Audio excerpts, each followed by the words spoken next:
Welcome to the channel. This is video number 2 in the series, and as you saw in the title, I resolved my type 2 diabetes in 7 weeks. Once I got it figured out and could prove it all worked, I published this paper. Now you can have access to this paper. I'll leave a link in the description below. I'll also put a link at the end of this video. You can click it there.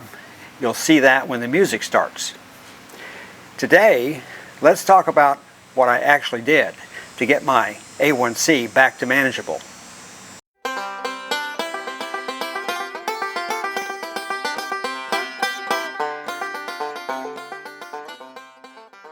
My story 12 years ago starts in a doctor's office. I was new to my neighborhood, so I got a local recommendation about a doctor. So I made the call, made an appointment just for a yearly checkup. Now I've always had perfect health, so I would expect nothing less.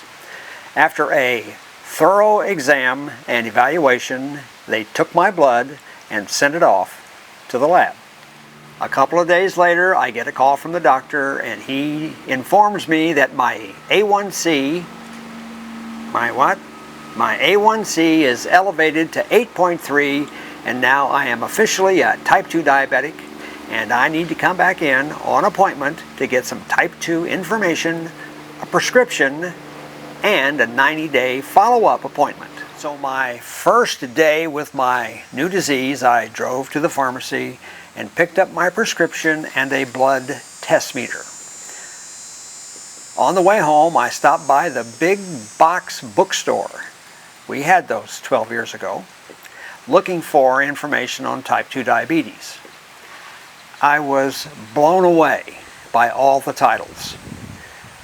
The Idiot's Guide, The Dummy's Guide, The Woman's Guide, The Man's Guide, Sex and Diabetes, Diabetes Over 40, Diabetic Recipes, and on and on. So I made a significant book purchase to get myself educated about type 2 diabetes. My first action at home was to go into my kitchen cabinets and pull every box and package, looking at the nutrition fact label for the number of total carbs. Now, at the time, I didn't know anything about carbs, but I figured anything with high sugar had to go. So my kitchen trash can filled up pretty quickly. Next, I had to get familiar with how to use the blood test meter. It came in a little pouch that would carry the meter and the test strips and the alcohol swabs and the lancet and that little pricking machine so you can prick your finger to get a drop of blood. It also came with a log book where you could record your test results. It had a column for date and time, it had a column where to record the result, and it had a place to write down the food that you were eating. So I built a process, a regimen. I decided I'd take my medication every morning at 8 a.m. The medication was something called a sulfonylurea, a word I had never seen before and a word I initially couldn't pronounce. The brand name was glipizide, and according to the doctor, that's the first medication they give to new diabetic patients. What it did, he didn't say. Every morning I would take the sulfonylurea at 8 a.m. For breakfast, I would test my blood, write it down. Eat my breakfast, write that down. Wait 2 hours, test my blood, write it down. If the difference between the two numbers, the delta, was more than 50 points, that's a problem. I've had too many carbs for breakfast. If it's under 50 points, good job for your food choices. At lunch, repeat the process. Test my blood, write it down. Eat my lunch, write down what I had for lunch. Wait 2 hours, test my blood, write it down. If it's more than a 50-point jump, sorry, you got to find something else to eat for lunch because you're taking in too many carbs. For dinner, same thing. Test my blood, write it down, write down what I ate for dinner, wait 2 hours, test my blood, write it down. More than 50 points? Sorry, you're going to have to find something else to eat for dinner. Too many carbs. The frustration is mounting. I did continue with test and eat and wait and test and write it down. And out of pure repetition, I did discover a couple of foods that were really poor for me. But I didn't know why. So I'm testing 6 times a day and not making much progress. Everything I eat runs into that 50-point rule. Now there was another suggestion with that pamphlet that came with the test meter that says you need to limit your carb intake to 60 carbs per meal and 30 carbs per snack. So I decided I'll eat 2 full meals a day and 2 snacks a day. Of course, I have to figure out how many carbs a particular food has, but I'll get that figured out. At about 11 o'clock in the morning, I'm sitting working at my desk. Fortunately, I work out of a home office. But suddenly, I got to grab my chair because I'm about to fall over. My blood sugar dropped so fast, I was unstable. The sulfonylurea, obviously working, was attacking my pancreas and it was putting out way too much insulin. So it was all I could do to get myself upstairs to my kitchen, sitting in a chair in front of the refrigerator, shoving food in my mouth to get myself stabilized. And after a few minutes of ravenous eating, I knew I had blown the 50-point rule. I'm just glad I was home when this happened. If I was driving, I wouldn't have been prepared. Something had to change. So the next day, I cut the pill in half with a pill splitter. I took the first half at 8 a.m. and then I took the second half at 2 p.m. I never had that violent reaction again. But I'm getting frustrated. I purchased 30 books on diabetes, and in all those pages, nobody was telling me what I could do to get my A1c back to normal. Now the books were all written by medical doctors and medical nutritionists and PAs and nurses, but nobody would commit to anything. It was all just the same stuff, general purpose information about diabetes. So I'm guessing the objective is publish or perish. And I don't think any of these authors were actually diabetic themselves. One afternoon, while searching the World Wide Web, I discovered a report authored in Australia. A lady doctor had just published her results on foods she was testing on diabetics. Now, I don't know how long this project lasted, maybe a couple of years, because she was testing 1,000 foods on 500 people. And this was something called a blind test. Everybody got a number. But on appointment, they would come in, get their blood tested, served a portion of a particular food, wait an hour or so, and test their blood again, and then put the results in a database. OMG. That's exactly what I've been doing 6 times a day for the last 4.5 weeks. Now I'm just one guy and 70 foods. That database is 500 people and 1,000 foods. And when they went to analyze that database, they assigned a number 1 to 100 to each food. Then they built 3 categories, high, medium, and low, and they called this thing the glycemic index. From the database, honey, bees honey, got a 100 rating. No surprise, honey is pure glucose. It's pure sugar. A croissant about 15 carbs, got a 67 rating. A medium apple, 15 carbs, got a 33 rating. A medium potato, 15 carbs, got an 85 rating. Conclusion, eat the apple. It's a third of what the load is of the potato. And that's what I'm going to use to keep control of my A1c. Now this is something I can use.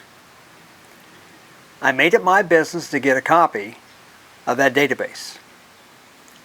And then I took that information, built my own chart of the foods that I eat, and I moved that glycemic index number into my chart.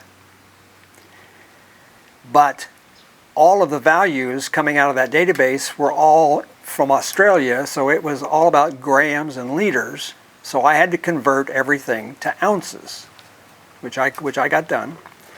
And then I divided the glycemic index number against the ounces, and that gave me the glycemic load.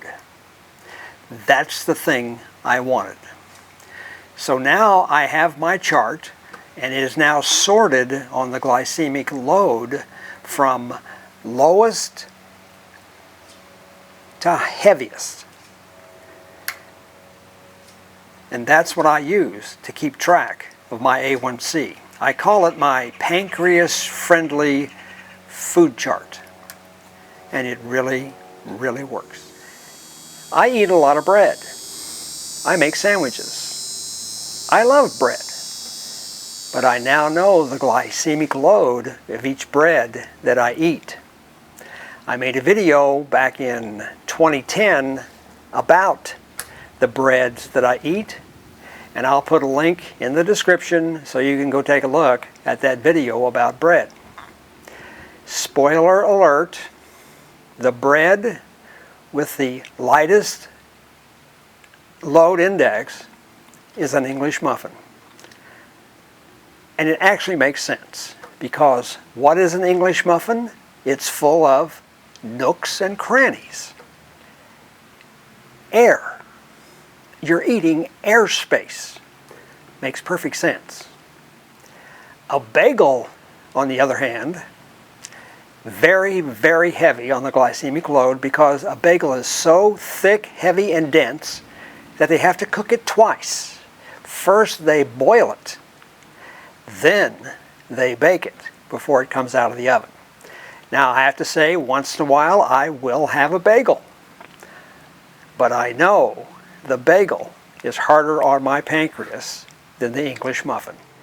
Now I do all the carbs that I eat this way. It's not a diet. It's a food chart. It's not a diet, it's a food chart. And it works. I do all the carbs I eat this way. It's now week 5, 6, and 7, and I'm continuing with test, eat, write it down, wait 2 hours, test again, write it down. But the 50-point rule is no longer in the game. My numbers are dropping quickly. So I know I got my doctor's appointment coming up. I'm anxious to see what he's going to say. Well, it's now week 12, and here I am in my doctor's office for my 90-day follow-up exam. I'm seated in one of those exam rooms on an exam table waiting for the doctor to arrive. We've all done that, sitting there waiting for the doctor. He comes in the room, smiles, says, "How are you doing?" I said, "I'm doing great." He says, "Well, how are you doing with that medication?" I said, "I don't take the medication." He paused. He says, "You're not taking the sulfonylurea?" I said, "No, I'm not." He said, "Well, how do you think your diabetes is doing without the sulfonylurea?" And I said, I don't know. And I held out my right arm and I pointed here and I said, you tell me. He says, did you bring your test meter with you? I said, I did. Can I see it? So I reach in my pocket and he's got my test meter. And now he's going through all the numbers because there's weeks and weeks and weeks of testing 6 times a day. So there's a bunch of numbers in there. He says, okay, and he hands my meter back to me and leaves the room. And in about 2 minutes, his nurse comes in. She rolls up my sleeve. She takes the blood. She's finishing up, and she says, well, you got him a little fired up this morning. And I said, that was not my intent. She says, well, we'll call you as soon as we get your numbers. So I thanked her for her time, and I left the doctor's office. 2 days later, I get the call. It's the doctor. He says, I have your report right here in front of me, and I must say, congratulations. You have moved your A1c back to near normal 6.0%. You went from 8.3 to 6.0 in 90 days. I don't know what you're doing, but keep doing it. We don't see this kind of success with our patients. So I thanked him. I asked him if I could have a copy of the report and if I could make another 90-day follow-up appointment. He said, sure, and he routed me back to the receptionist and we made my next appointment. To make a long story short, my A1Cs 6.0, 6.2, 6.2, 6.4 for the year. So now I can prove what I do works. So I got the idea to write this paper. I thought I could share it with other new type 2s. With a golf buddy, we're sitting in my car in the early morning at the golf course waiting for them to open up because we had the first tee time. And my friend to me said, well, he said, I'm going to have to change some stuff in my life because I just had my doctor's appointment. And he said, I'm pre-diabetic and nobody's ever called me obese before. So I left off that extra sprinkle of sugar on my Rice Krispies this morning. And I said to him, I said, it's not the sprinkle of sugar that's the problem. It's the Rice Krispies. He says, really? So I reach in the back seat and pull from my briefcase the draft for this paper. And I said, I'd like you to edit this paper. It's about diabetes. Anything you read that's confusing, I'd like to know.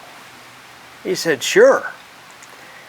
So he took the paper.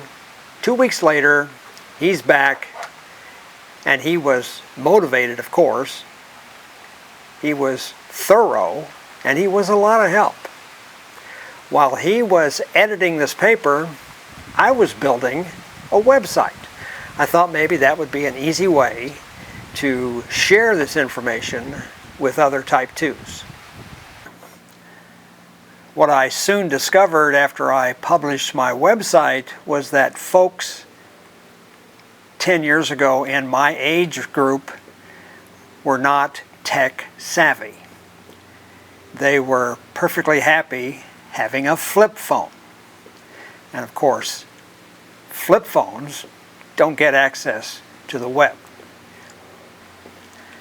But it's now 10 years later, and thanks to Facebook and Craigslist and Amazon and Bing and Google and YouTube and online dating and all of these social media platforms, it's easier today to navigate the web. Actually, you can do all of that now on your smartphone.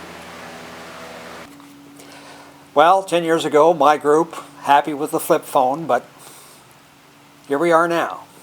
So I guess I was 10 years early. Now you can have a copy of this paper. You can download it to your computer or to your smartphone. I'll put a link in the description below. If you leave it on your smartphone, you can take it with you when you go out to dinner. With it, you can make a better food choice for your pancreas and your A1c. Now, you need to know that in this paper, there's nothing about gluten food, organic food, kale, seaweed, cinnamon bark, bilberry weed, prickly pear leaf. I'm sorry, I'm a Midwest meat and potatoes guy. And you're not going to find Norwegian flatbread in here either, because I don't eat Norwegian flatbread. So get the paper. All I'm suggesting is you use it for one A1c cycle. Do whatever it is your doctor's telling you to do, of course. Just add this information to your daily activities. That's what I do, and it works. Well, YouTube has changed over the 10 years, and now YouTube has a like button if you learn something. It has a share button if you want to send this video to your friends, and it has a subscribe with a bell notification.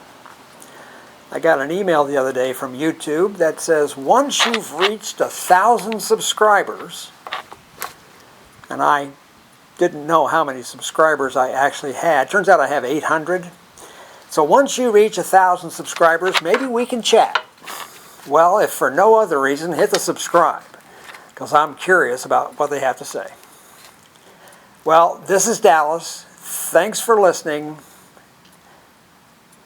and I'll see you in video number 3 in this series.